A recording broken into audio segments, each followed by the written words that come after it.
시지요. 이 찬양을 하나님께 올립니다. 자, 여러분들을 주의 말씀으로 인도합니다. 이사야 2장 4절에 후렴지를 보시면 따라서 하십니다. 다시는 전쟁을 연습하지 아니하리라. 사랑하는 성도 여러분, 인류가 다시는 전쟁을 연습하지 않는 날이 오기를 기도하십시다. 무엇보다도 특별히 한반도에 다시는 전쟁을 연습하지 않는 날이 오기를 기도하십시다. 잘 아시다시피 6월에는 우리 민족사적으로 결코 잊을 수 없는 날이 있습니다. 네, 바로 6월 25일입니다. 올해로 75주년을 기념하고 있는데요. 6.25의 노래 가사도 이렇게 시작합니다. 어떻게 시작하죠? 아 2절이야. 가사로 시작합니다.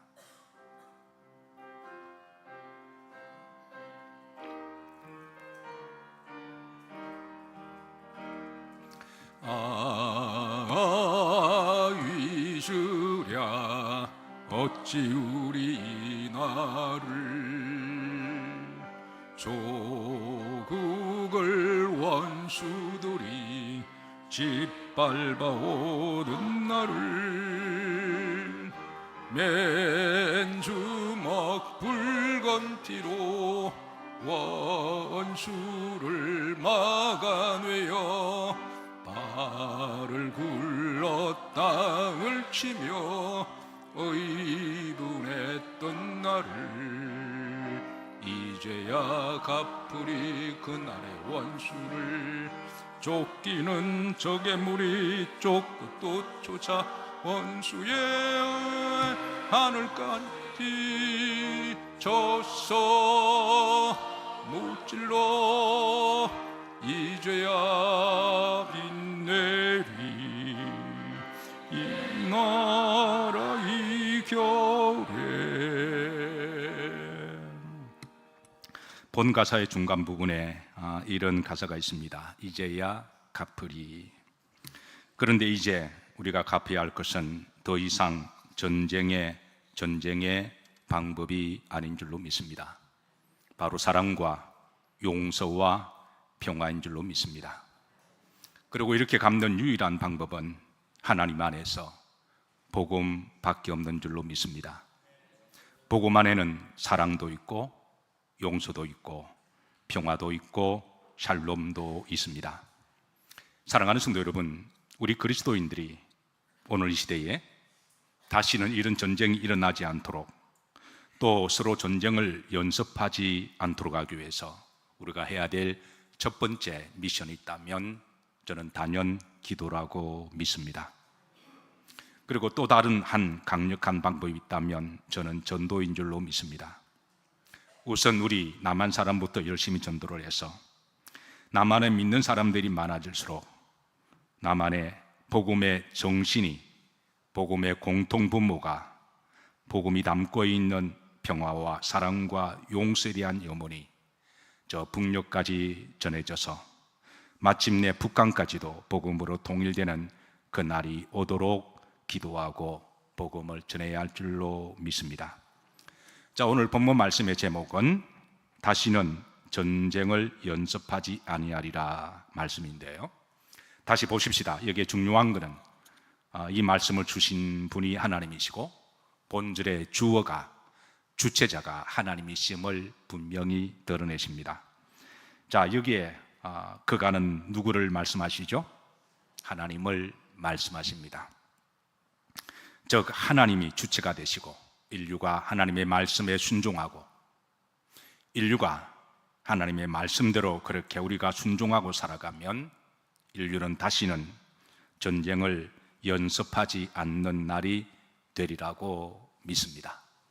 그러나 인간의 교만과 탐욕으로 말미암아 하나님의 말씀을 듣지 아니하고 그렇게 되면 전쟁의 무기를 계속해서 만들어내고 전쟁을 연습하게 되면 언젠가는 다시 전쟁이 일어나게 될 것입니다. 사실 인류의 역사는 전쟁의 역사라고 해도 과언이 아닌데요. 21세기의 최고의 군사 사학자로 평가되는 영국의 존 키큰이라고 하는 교수가 있는데요. 그는 특별히 인류의 전쟁에 관한 책을 한평생 많이 연구하고 저술을 했는데, 그의 저명한 저서 가운데 전쟁의 역사라고 하는 책이 있습니다. 그는 이 책에서 이제 인류에 일어난 각종의 전쟁들을 추적하면서 결국은 바로 인류의 역사는 전쟁의 역사라고 그는 단언하고 있습니다. 그의 또 다른 저서 중에 전쟁의 얼굴이라고 하는 흥미로운 책을 발표했는데요. 그는 표지에서 다음과 같은 사진을 새겨 넣었습니다. 한번 보시죠.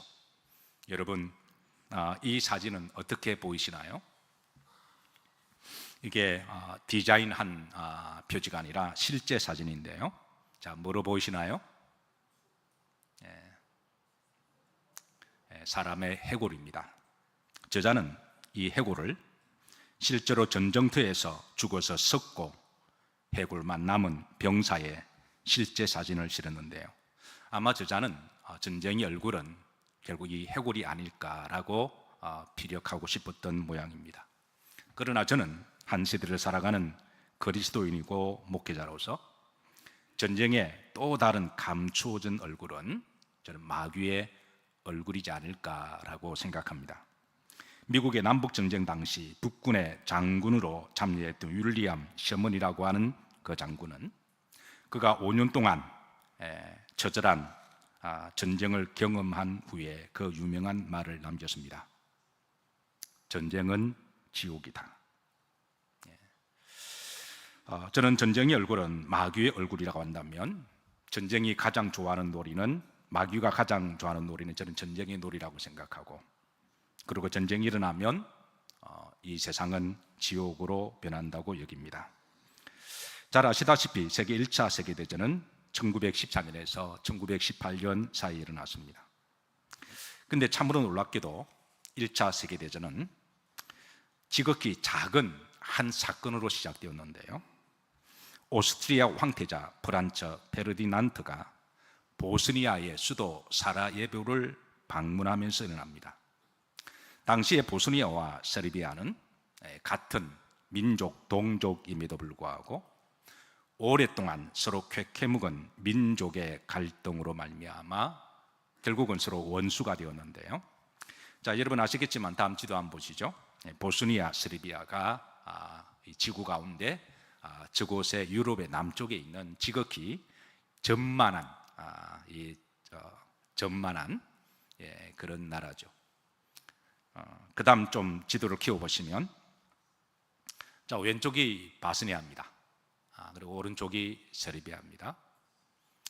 두 나라 민족의 영토를 합쳐봐야 남한의 한반도 정도 크기만한 지극히 작은 영토인데요.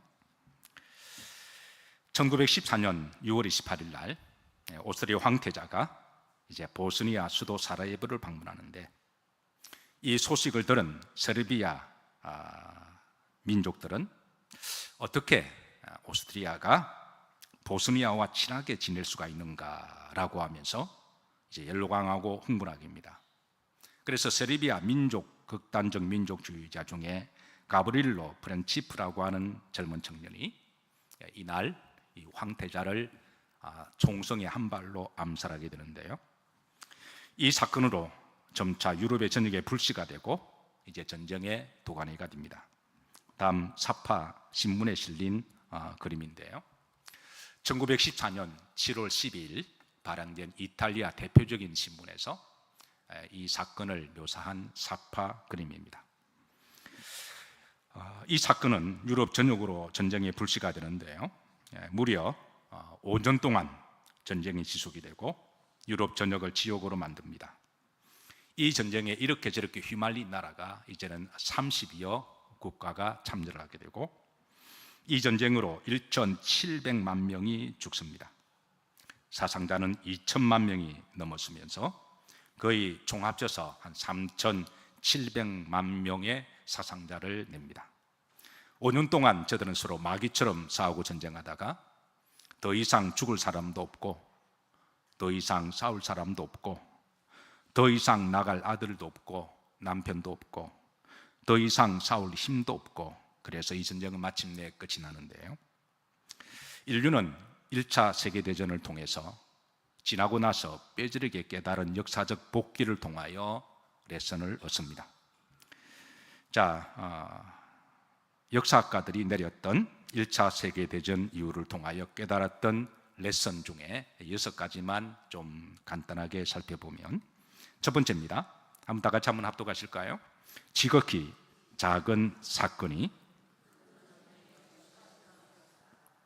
다음 사진을 보시죠. 저격했던 가브릴로라고 하는 청년인데요. 어떻게 보면 철없는 24살이니까 어떻게 보면 철없는 청년일 수도 있습니다. 고작 24살 이 청년이 울분을 참지 못해서 이제 총 한 방으로 황태자를 사살하게 되는데요. 1차 세계대전이 끝나고 이제 한 기자가 이 전쟁의 참사를 복귀하면서 신문을 이렇게 기고를 하고 그가 남긴 유명한 말이 있습니다. 한번 다 같이 합독해 보실까요? 빌어먹을 이 참혹한 전쟁이 너로부터 비롯되었다.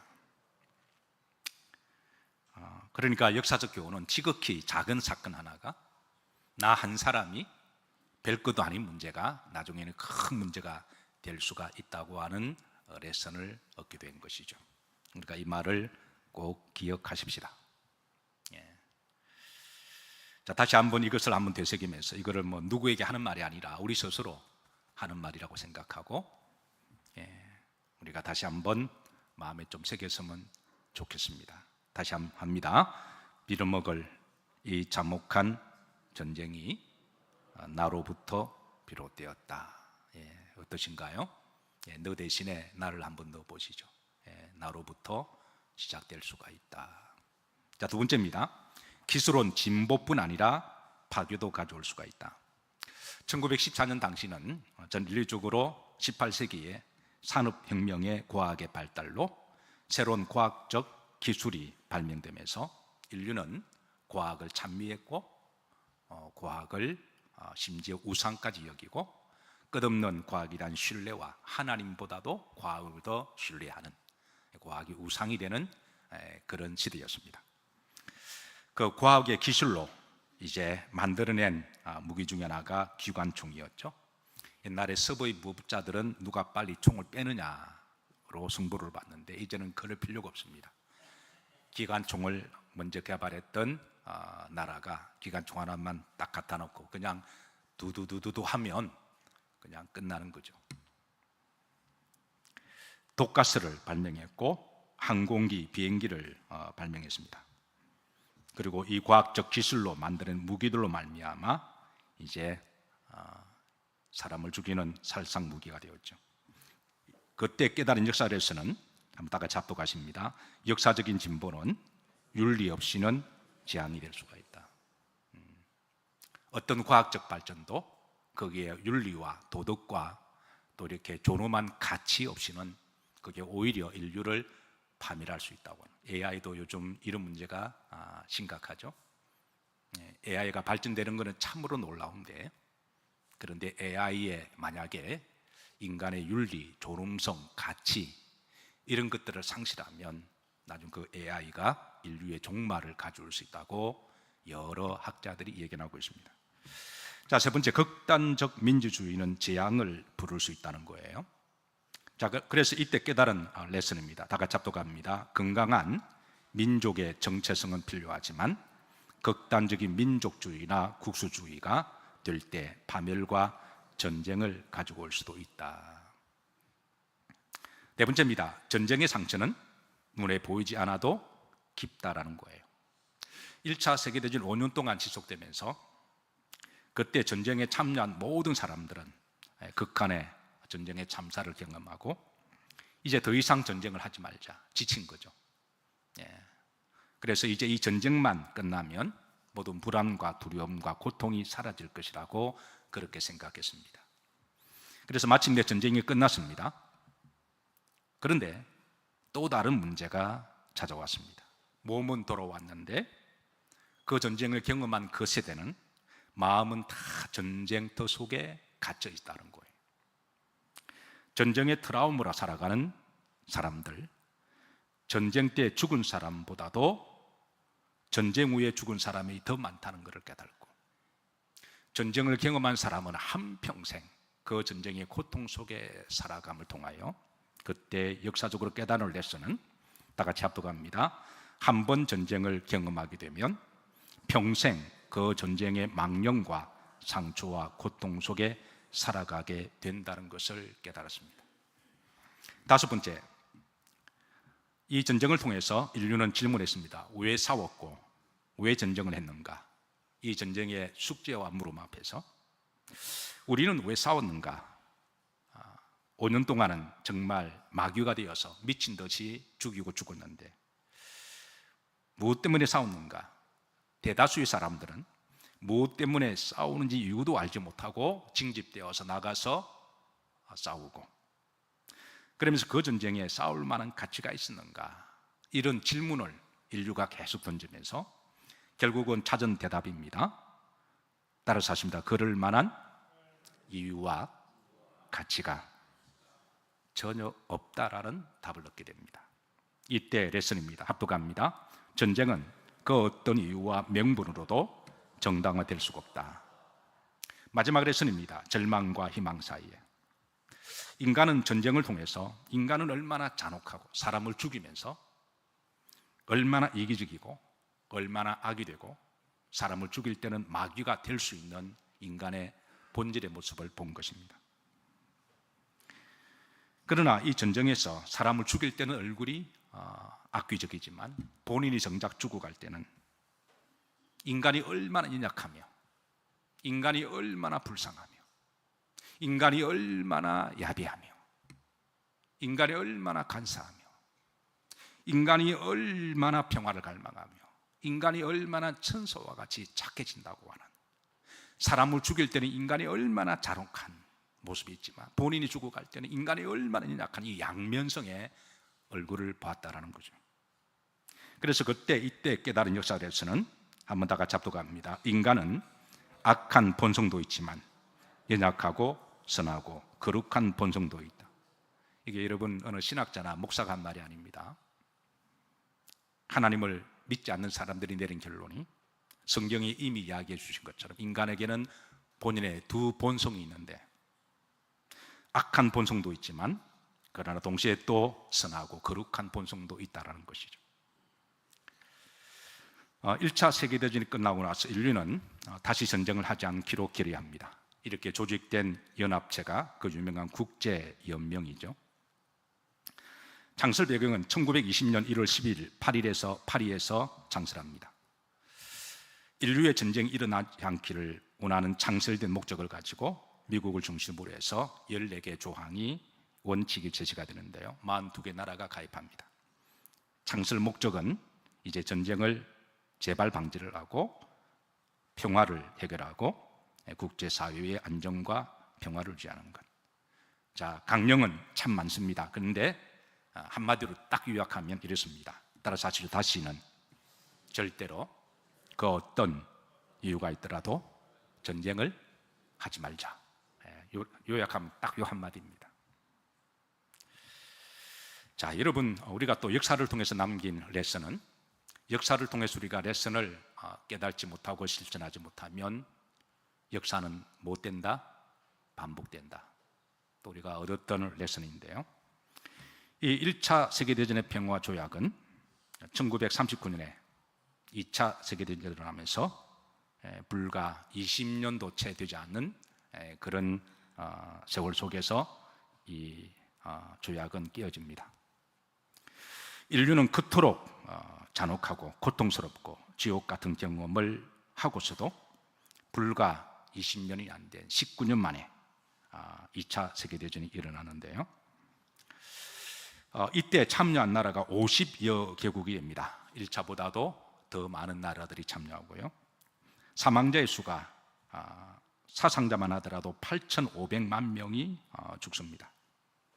사상자로 한평생 불구로 살아가는 사람들은 2,500만 명이 있는데요, 1차보다도 한 3배 정도가 많은 그런 사상자와 사망자가 나옵니다.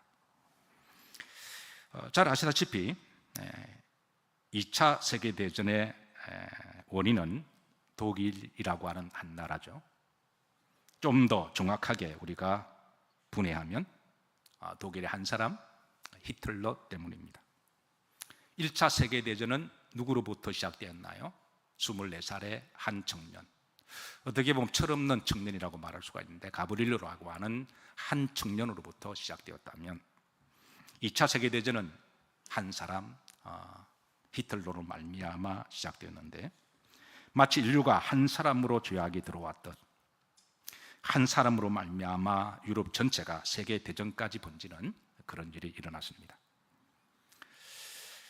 세계 2차 세계대전을 서로 악귀처럼 서로 싸우다가 이 전쟁이 마치고 나서 인류가 또 다시 질문을 던집니다. 우리가 이 전쟁을 통해서 무엇을 깨달아야 할 것인가? 그래서 5가지 역사의 레슨을 제가 정리해서 여러분들께 알립니다. 첫 번째, 인간은 상상할 수 없을 정도로 잔인해질 수가 있다라고 하는 것입니다. 자, 다 같이 한번 합독하시죠. 악은 멀리 있는 것이 아니라 인간의 내부에 존재할. 이건 제가 한 것도 아니고 어떤 신학자가 한 것도 아닙니다.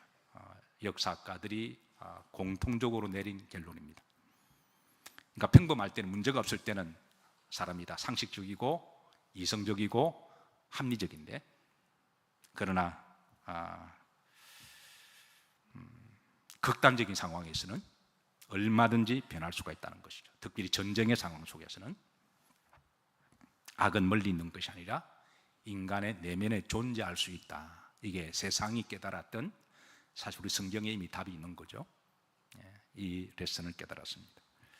두 번째, 따라서 하시죠. 침묵은 공범이다. 독일이 주변에 힘없는 나라들을 하나씩 무너뜨릴 때에 그 나라를 무너뜨리기 전에 그 주변 나라에게는 평화 조약을 맺죠. 지나고 나니까 이게 이제 가짜 평화라는 것이 알려졌지만, 그래서 다른 나라와 옆 나라와 평화 조약을 맺고 원하는 그 나라를 침략합니다. 그 옆 나라들이 이제 설마 우리까지 침략할까라고, 그리고 독일의 침략에 다 침묵을 했습니다. 독일은 그 나라를 삼키고 또 그 옆 나라를 삼키면서 그 옆에 있는 나라와 또 평화 조약을 맺습니다. 그 옆에 있는 나라도 침묵을 했습니다. 그래서 결국은 독일은 유럽의 전역을 다 그렇게 이제 정복을 하죠. 그래서 이런 레슨을 깨달은 인류는 다음과 같은 레슨을 얻습니다. 합독합니다. 불의 앞에서 침묵하는 것은 공범이다. 세 번째입니다. 과학과 기술은 윤리 없이 재앙이다. 이거는 이제 1차 세계대전 때 얻었던 레슨인데 이게 또 역사는 반복된 거죠. 독일은 1930년대 눈부신 과학과 기술, 기계의 발전으로 새로운 신무기들을 개발하는데요. 여러분들이 잘 알고 계시는 무기 중에 다음 6가지만 소개하면, 세계 최초의 장거리 미사일을 독일이 엄밀하게 개발합니다. B1, B2라고 하는 탄도미사일이죠. 그리고 두 번째, 제트 전투기를 발명하는데 이게 세계 최초의 전투기입니다. 세 번째, 전차입니다. 2차 세계대전의 독일의 전차는 실로 무시무시한 아주 강력한 전차입니다. 네 번째, 흔히 유보트라고 이야기하죠. 대서양의 그 바닷속에 상어처럼 다니면서 모든 배들을 파괴시켰던 그 유보트를 최첨단의 잠수함을 만들고, 다섯 번째, 혁신적인 소총을 발명을 하고, 여섯 번째, 자동 소총을 발명합니다. 아마 독일은 이런 무기를 개발했으니까 아마 손쉽게 전 인류를 정복할 수 있으리라고 아마 자만했던 것 같아요. 그리고 이를 통해서 역사적 레슨은 다 같이 한번 합독합니다. 과학은 도구일 뿐 윤리가 없으면 괴물이 된다. 네 번째, 인간은 여전히 희망할 수 있는 존재다. 이 레슨도 1차 세계대전 때 내린 레슨이지만 다시 한번 2차 세계대전 때 이 말이 반복됩니다. 합독합니다. 악과 선의 양면성. 인간의 속에는 전쟁을 하고 사람을 죽일 때는 마귀의 얼굴이지만 본인이 죽어갈 때는 한없이 인약하고 때로는 비굴하기도 하고 또 천사의 모습을 가질 수 있는 이 얼굴을 보게 됩니다. 마지막 5번째, 그래도 국제연대 없이는 평화를 지킬 수가 없다. 비록 1차 세계대전 후에 전쟁을 막기 위해서 국제연맹은 깨어졌지만 그래도 국제연대 없이는 평화를 지킬 수 없다는 것을 깨닫고 이렇게 해서 만든 세계연합기구가 바로 여러분 잘 아시는 유엔이라고 하는 연합기구죠. 유엔의 설립 연도가 2차 세계대전이 끝나고 불과 2개월 만에 10월 24일 날 1945년에 창설된 것은 이는 그만큼 인류가 다시는 이런 전쟁이 일어나지 않아야 된다고 하는 긴박성과 절박성 때문이었습니다. 그리고 유엔 헌장을 발표합니다. 총 19장 111조로 되어 있는데요, 워낙 내용이 복잡하고 첨예해서 그러나 결국은 한 센텐스로 딱 요약하면 이렇습니다. 따라서 이제 다시는 전쟁을 하지 말자. 이 목적은 1차 세계대전과도 사실 똑같습니다. 회원국은 그때 1945년에 51나라였습니다. 지금은 이제 193나라가 가입되는데요. 우리나라가 언제 가입이 되었을까요? 1991년 9월 17일에 가입을 합니다. 더 늦었지만 1991년에 가입하는데요. 북한은 가입되어 있을까요? 안 되어 있을까요? 여러분 알다시피 가입되어 있습니다. 우리나라가 가입할 때 똑같이 그날에 가입했는데요.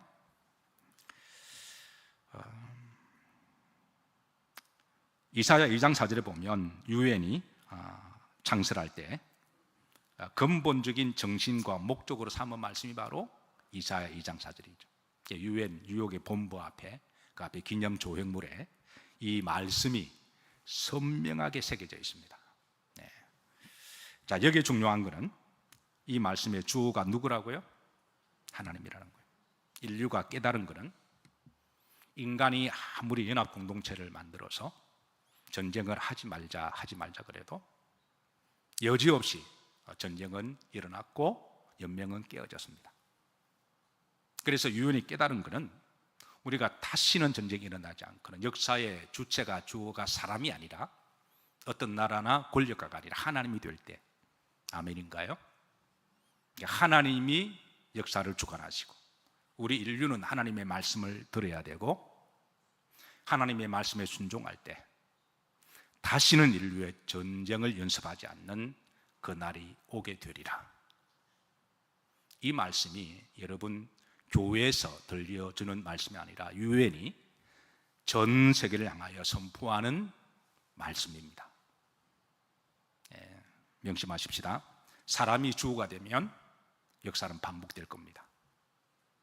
또 언제 어디서 어느 나라에서 극단적 민족주의자가 나올 수도 있고 마귀형에 미혹되어 권력의 탐욕에 빠진 정치인들이 나오기도 하고 어떤 이든 간에 또 히틀러 같은 사람이 천황 같은 사람이 나와서 전쟁을 할 수가 있기에 인류가 다시는 전쟁이 일어나지 않기 위해서는 해답은 하나님이 주셨습니다.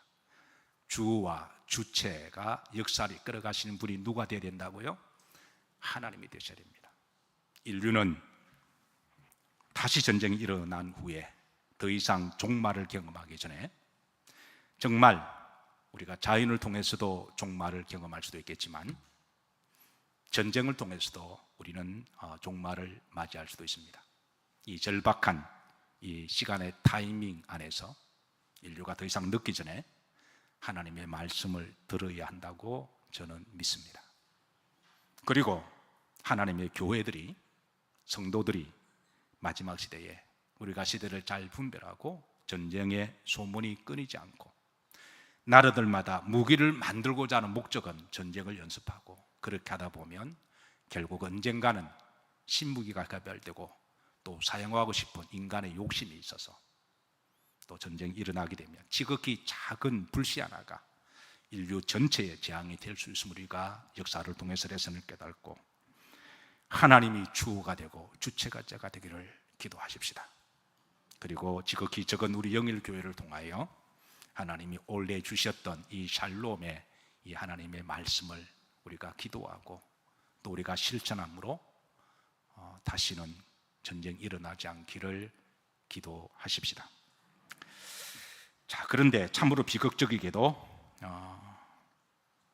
불과 5년이 되지 않아서 인류의 한 귀퉁이에 또 전쟁이 일어났는데요.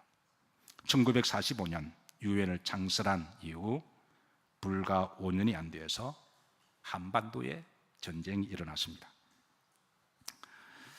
아시다시피 1950년 6월 25일 주일날 새벽 4시입니다. 그날은 주일이었습니다. 대한민국은 국가적인 공휴일로 정하고 그날은 다 쉬는 거로, 그리고 다 잠을 자는 거로, 다 가족을 만나고 무장해제하는 날로, 왜 이제는 대한민국이 세운 건국의 정신 중에 하나가 바로 이제 신앙이 있었기 때문에 주일을 국가 공휴일로 정했는데요. 북한이 그날을 이용해서 모든 사람이 무장해제하고 잠을 잘 때 새벽 4시에 전쟁을 일으킬 줄은 아무도 몰랐을 겁니다. 워낙 급작스럽게 기습을 하고 파죽지세처럼 탱크를 몰고 내려오므로 3일 만에 아시다시피 서울이 그냥 수복이 되었습니다. 파자마를 입고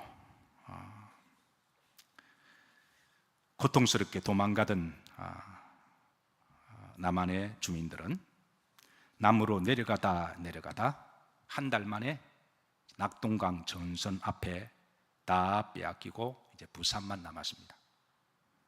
이제 그 낙동강 전선마저 무너지게 되면 대한민국은 적화가 되는 절대절명 위기에 접했을 때, 그때 독실한 크리스찬이었던 이승만 대통령께서 부산에 남아있는 모든 목사님들을 불러 모으고 기도 부탁을 합니다. 그게 역사적 사료로 남아있는데요. 자, 다 같이 우리 한번 읽으면서 다 같이 한번 우리의 기도가 되기를 바랍니다. 합독합니다. 우리 한국은 지금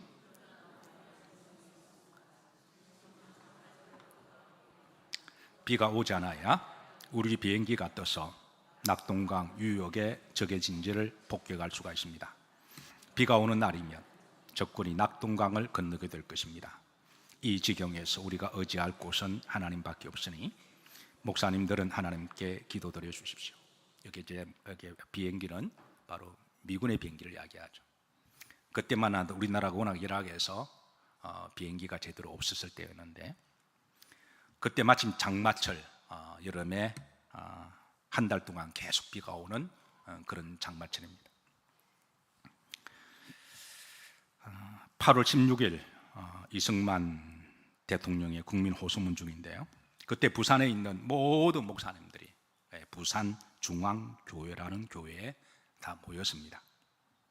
그리고 일주일 동안 금식하며 부르짖고 철회하며 부르짖어 땅을 치고 목에 피가 나도록 기도했습니다. 그때 목사님들만 기도한 것이 아니었습니다. 하나님을 믿는 모든 성도들이 다 기도했고, 우리 기독교인들만 기도하지 않았습니다. 대한민국 사람이라면 모두 다 기도했고, 심지어 불교의 스님까지도 기도했습니다. 근데 참으로 놀라운 기적이 일어났습니다.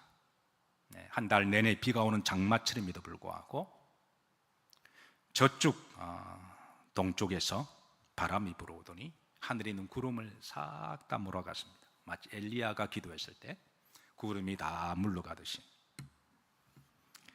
이 맑은 날씨가 무려 20일 동안 지속이 되었습니다. 만약에 하루 정도라면 우연일치가 할 수 있지만 20일 동안에 부산의 낙동강 위의 하늘은 청명하고 가을 하늘처럼 맑았습니다. 그래서 미군의 B-29 폭격기가 낙동강을 건너고자 하는 그 북한의 보병 사단을 저지시켜서 이제 하나님께서 기적적으로 대한민국을 지켜주신 줄로 믿습니다. 그때 이 6.25 전쟁 때 대통령의 부인이었던 프란체스코 여사가 쓴 일기가 아직까지 기록으로 남아 있는데요. 자, 다음 같이 한번 읽어보실래요? 합독합니다. 한밤중에 침대에 엎드려 하나님, 이 미련한 늙은이에게 보다 큰 능력을 허락하시어 고통받는 내 민족을 올바로 이끌 수 있는 힘을 주소서 하고 기도하는 대통령의 모습을 보면 나도 모르게 눈물이 뺨을 타고 흘러내렸다. 고난의 역사를 지고 가야 하는 민족의 지도자의 그 무거운 어깨를 누가 100분의 1이라도 이해할 수 있을 것인가. 하나님, 우리를 불쌍히 여기사 큰 힘을 내려 주옵소서. 우리는 하나님의 이 손길을, 하나님의 그 대한민국을 지키셨던 그 은혜를 잊으면 안 되리라고 믿습니다. 자, 그런데 이 놀라운 기적은 우리가 알지 못하는 곳에, 여러 곳에 일어나게 되는데요, 그 중에 하나만 더 소개합니다. 지구의 정반대편에서 일어났는데요, 북한이 이제 남한을 낙동강을 놔두고 거의 점령할 그 시점에 미국에 다급하게 유엔에서 안전보장이사회를 긴급 모집을 합니다. 의장의 소집 의제가 지금 남한이 북한의 침범을 받아서 나라가 부산만 남았는데 부산마저도 빼앗기면 북한으로 넘어가게 되니 우리가 유엔의 정신을 따라 한국을 도와서 각 나라에서 군사들을 파병해야 된다라고 하는 의제였습니다.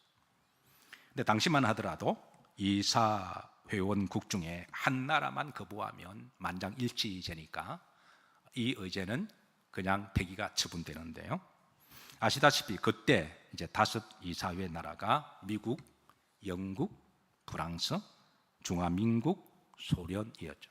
근데 중화민국 당시에 이제 장개석이 통치하던 민주국가였으니까, 그래서 네 나라는 이제 유엔의 정신에 따라 이렇게 이제 표를 가결하기로 서로 의견을 모았는데, 소련은 처음부터 우리는 부결할 것이라고 전명했습니다. 왜냐하면 북한 뒤에는 소련이 있으니까. 그래서 소련이 참석해서 이제 여기에 거부권을 행사하면 이것은 이제 도와줄 수가 없는 그런 구도였는데요. 근데 놀라운 것은 의장이 이제 그날을 발표를 하고 그날에 모였는데 어떤 이유인지는 모르지만 소련이 불참합니다. 그래서 나머지 모였던 4개국이 대한민국을 돕기로 그렇게 가기하면서 의장이 한 유명한 말이 있습니다. 이거는 기적이다. 하나님의 기적이다. 그러니까 하나님의 기적이 낙동강 위에서도 일어났지만 우리가 알지 못하는 지구의 반대편에서도 하나님이 대한민국을 사랑하셔서 기적을 행하신 줄로 믿습니다. 이렇게 해서 상임이사국에서 파병하기로 하고, 이때 파병의 나라가 우리가 잘 아는 16개 나라죠. 물론 참여하지 못했던 다른 나라들은 무기와 의료 등을 도와줬던 나라까지 합치면 63개국이 되는데요, 이때 16나라에서 파병한 병사들의 수가 34만 1천 명이 됩니다. 이 34만 명 1천 명 중에 가장 많이 파병된 병사 30만 2천 명이 미군 병사였습니다. 그리고 이들 전쟁 중에 죽은 병사가 3만 6,574명이고 부상자가 10만 3,284명이 됩니다. 한 가지 에피소드가요, 미국에서 그래도 대한민국을 도와줘야 된다고 하는 병사들을 모집을 했는데 병사들이 모집이 안 된 겁니다. 왜냐하면 2차 세계대전이 끝나고 6.25가 일어난 지가 불과 5년밖에 되지 않았잖아요. 그때 전쟁을 참여했던 미군의 병사들 중에 거의 다 지원하지 않습니다. 왜? 전쟁은 마귀의 지옥인 것을 경험한 거거든요. 그래서 그럴 때 누가 전쟁에 지원했냐면 다 15살 고등학교 거의 졸업한 20살 안팎되는 아이들이 거의 다 지원하게 됩니다. 누군가의 아들이었고 누군가의 손주였습니다. 그런 아이들이, 젊은 아이들이 대한민국에 와서 싸우다가 그렇게 죽었습니다. 우리는 오늘 6.25 가사처럼 잊어서는 아니 될 것입니다. 그것은 우리 민족의 상처와 우리 민족이 이산가족과 그런 고통도 포함되겠지만 그때 우리나라를 도와주었던 많은 나라들 우리는 잊지 말아야 할 줄로 믿습니다. 그때 우리나라에 파병되어서 죽고 또 불구자가 되었던 누군가의 아들이었고 누군가의 남편이었고 누군가의 손주였던 또 사랑하는 그 아들을 잃어버리고 한평생 고통 속에 살아갔던 그 부모님의 그 아픔과 고통도 잊지 말아야 할 줄로 믿습니다. 그리고 마지막으로 역사를 주관하신 하나님의 대한민국을 지키시고 살리셨던 하나님의 기적의 손길도 우리가 잊지 말아야 할 줄로 믿습니다. 자, 말씀을 마치면서 다시 이사야 2장 4절 말씀을 한번 보도록 하시죠. 여기에 이 말씀의 주어가 누가 되어야 되나요? 사람이 아닙니다. 사람이 되어서는 안 됩니다. 하나님이 되셔야 돼요. 그래야 희망이 있습니다. 하나님이 열방 사이를 판단하시고 하나님이 주관하실 때, 그리고 인류는 하나님의 말씀을 듣고 순종할 때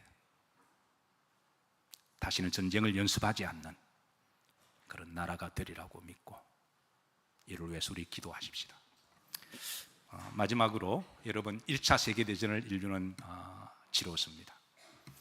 또 2차 세계대전을 치루었습니다. 그러면 이제 1차, 2차 세계대전 다음으로 우리가 정말 조심해야 될 전쟁은 어떤 전쟁일까요? 제가 물 한 잔을 먹을 때 한번 생각해 보세요. 자, 1차 세계대전 레슨 후에 2차 세계대전 레슨 후에 앞으로 어떤 전쟁을 조심해야 될까요? 대부분 사람들이 3차 세계대전이라 그랬는데요. 그것도 맞습니다. 근데 제가 오늘 현실적인 부분을 말씀드립니다. 세 가지 전쟁을 조심해야 되는데 첫 번째입니다. 가정의 전쟁이 일어나지 않아야 됩니다. 아멘인가요? 어떤 식으로든 가정의 전쟁이 없기를 주의 이름으로 기도하고 축복합니다. 두 번째는 나와 너 사이에 일어나는 갈등과 전쟁입니다. 아멘인가요? 1차 세계대전, 2차 세계는 무섭지만 우리가 살아가면서 나와 너 사이에 전쟁이 일어나고 원수가 되는 것도 큰 고통이고 비극입니다. 마지막 세 번째는 거룩한 하나님의 공동체 안에 갈등과 다툼과 분쟁과 전쟁이 없기를 기도하십시다. 지극히 당연한 일인데 근데 의외로 이것 때문에 갈등하고 아파하는 교회들과 교인들이 많습니다. 하나님이 주가 되도록 하십시다. 하나님이 통치하시고 다스리실 때 우리가 거기에 순종할 때 하나님은 다시는 전쟁을 연습하지 않게 하실 것이고 하나님은 덤의 복으로 샬롬의 복을 주실 것입니다.